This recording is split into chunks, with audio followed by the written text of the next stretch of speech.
Hello everyone, welcome to study mania. पिछली video हम cell के बारे में पढ़ चुके हैं, सेल मेम्ब्रेन के बारे में पढ़ चुके हैं और साइटोप्लाज्म के बारे में पढ़ चुके हैं। इस वीडियो में हम देखेंगे what is mitochondria. So let's start the video and if you are new to the channel please hit the subscribe button. Mitochondria एक सेल ऑर्गेनेल है। सेल के अंदर बहुत सारे ऑर्गेनेल्स प्रेजेंट होते हैं, तो उसी में से एक माइटोकॉन्ड्रिया है। Most of the eukaryotic cells contain a membrane bound cell organelle called mitochondria, singular mitochondrion. Most of eukaryotic cell के पास एक मेम्ब्रेन से बधा हुआ बाउंडेड एक सेल ऑर्गेनेल होता है जिसे हम माइटोकॉन्ड्रिया कहते हैं, और सिंगुलर जब एक होता है तो उसे माइटोकॉन्ड्रियन कहते हैं। Mitochondria are also known as power house of the cell. ये तो हम शुरू से पढ़ते आ रहे हैं कि माइटोकॉन्ड्रिया सेल का पावर हाउस है। अब पावर हाउस मतलब क्या? हम लोग घर के इलेक्ट्रिसिटी पावर कहाँ से आता है? पावर हाउस से आता है। सेम वैसे ही सेल का पावर माइटोकॉन्ड्रिया से आता है, तो इसलिए उसे power house of the cell कहते हैं। देखिए, बिकॉज दे जनरेट, यहाँ पे दे जनरेट एडेनोसिन ट्राइफॉस्फेट, जिसे हम एटीपी कहते हैं। ये एक एनर्जी है जो, अब जैसे हम लोग घर के पावर को हम क्या इलेक्ट्रिसिटी कहते हैं, वैसे ही ये जो एनर्जी सेल के लिए प्रोड्यूस करता है उसे हम एडेनोसिन ट्राइफॉस्फेट एटीपी कहते हैं।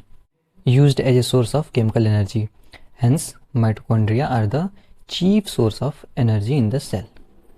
इसलिए माइटोकॉन्ड्रिया को हम चीफ सोर्स ऑफ एनर्जी कहते हैं।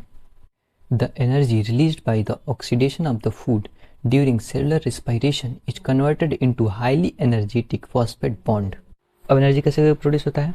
जो कुछ भी हम खाते हैं, जो कुछ भी हमारे बॉडी के अंदर जाता है, जैसे प्रोटीन, कार्बोहाइड्रेट, फैट्स, वो फूड ऑक्सीजन के साथ कंबाइन होकर by the process of oxidation during cellular respiration, इसमें कन्वर्ट होता है वो हाईली एनर्जेटिक फॉस्फेट बॉन्ड में वो कन्वर्ट होता है। For example ATP adenosine triphosphate, ADP adenosine diphosphate. This ATP bounded energy is utilized in different anabolic and catabolic processes such as transport of ion across the cell membrane, muscle contraction, and synthesis of protein. Mitochondria also play a vital role in other processes like cell cycle, cell growth, cell signaling, cell death, and cellular differentiation. अब जो energy produce होता है वो किस में utilize होता है? Different anabolic और कैटाबॉलिक प्रोसेस में, जैसे आयंस का ट्रांसपोर्टेशन का across the cell membrane, muscles contraction में, एंड सिंथेसिस ऑफ प्रोटीन। और भी बहुत सारे प्रोसेस हैं जिसमें माइटोकॉन्ड्रिया का मेन रोल है।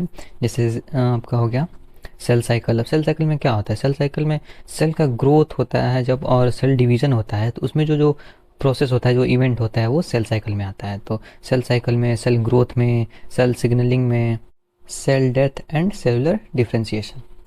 दे have also been found to be involved in various human diseases. ये बहुत सारे ह्यूमन डिजीज़ में भी पाए जाते हैं, इन्वॉल्व होते हैं। फॉर एग्जाम्पल एजिंग प्रोसेसेस, मतलब जब आदमी बूढ़ा होने लगता है तो उम्र के हिसाब से बहुत सारे फंक्शन जो होते हैं वो धीरे धीरे कम हो जाते हैं। जैसे कम दिखाई देने लगता है, कम सुनाई देने लगता है, बहुत सारे पार्ट कमज़ोर हो जाते हैं। कार्डियक डिसफंक्शन, इसमें हार्ट को जितना ब्लड पंप करना चाहिए वो उतना नहीं कर पाता, हार्ट फेल हो जाता है। अब इस डिसऑर्डर में क्या, यहाँ पे हमने देखा कि फूड और ऑक्सीजन को कंबाइन करके क्या एनर्जी में कन्वर्ट होता है। तो इस डिसऑर्डर में क्या होता है, ये प्रोसेस नहीं हो पाता, एनर्जी प्रोड्यूस करना बंद कर देता है। अब हम देखेंगे स्ट्रक्चर के बारे में।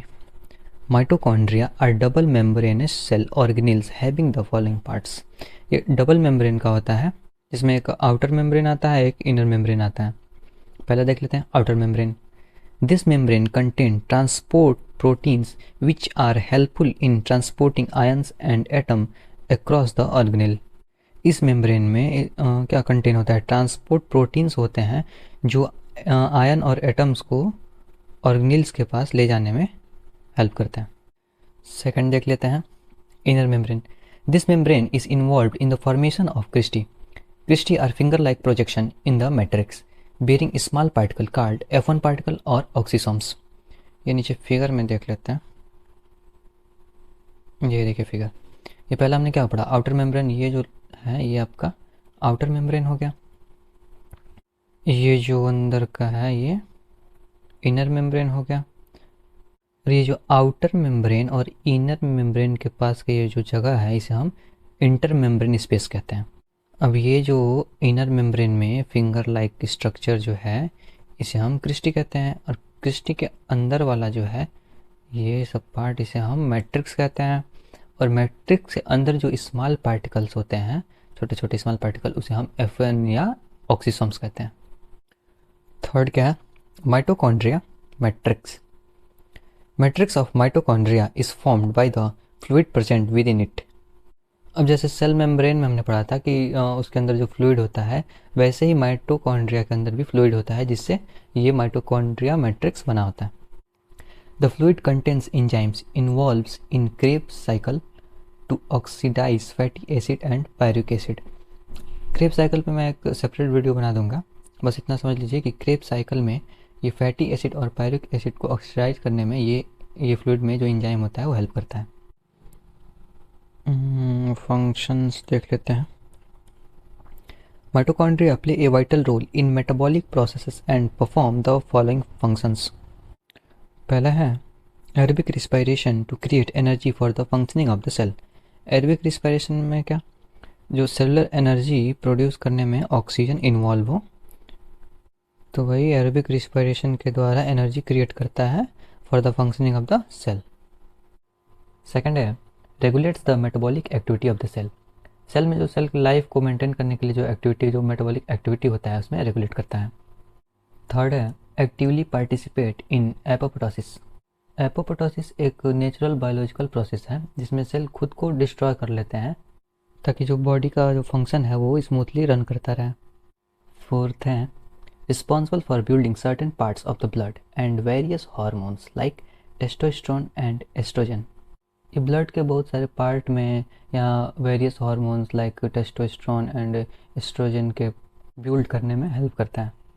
फिफ्थ है perform cellular signaling and regulates cellular proliferation. ये सेल सिग्नलिंग में और सेल डिवीज़न, जब सेल का ग्रोथ होता है, सेल डिवीज़न में भी हेल्प करता है। सिक्स है perform detoxification in liver cell. Liver cell में जो हार्मफुल केमिकल्स होते हैं उनको रिमूव करने में हेल्प करता है। और यहाँ पे हम ख़त्म कर चुके हैं माइटोकॉन्ड्रिया। आने वाले नेक्स्ट वीडियो में हम गोल्जी बॉडीज़ के बारे में पढ़ेंगे।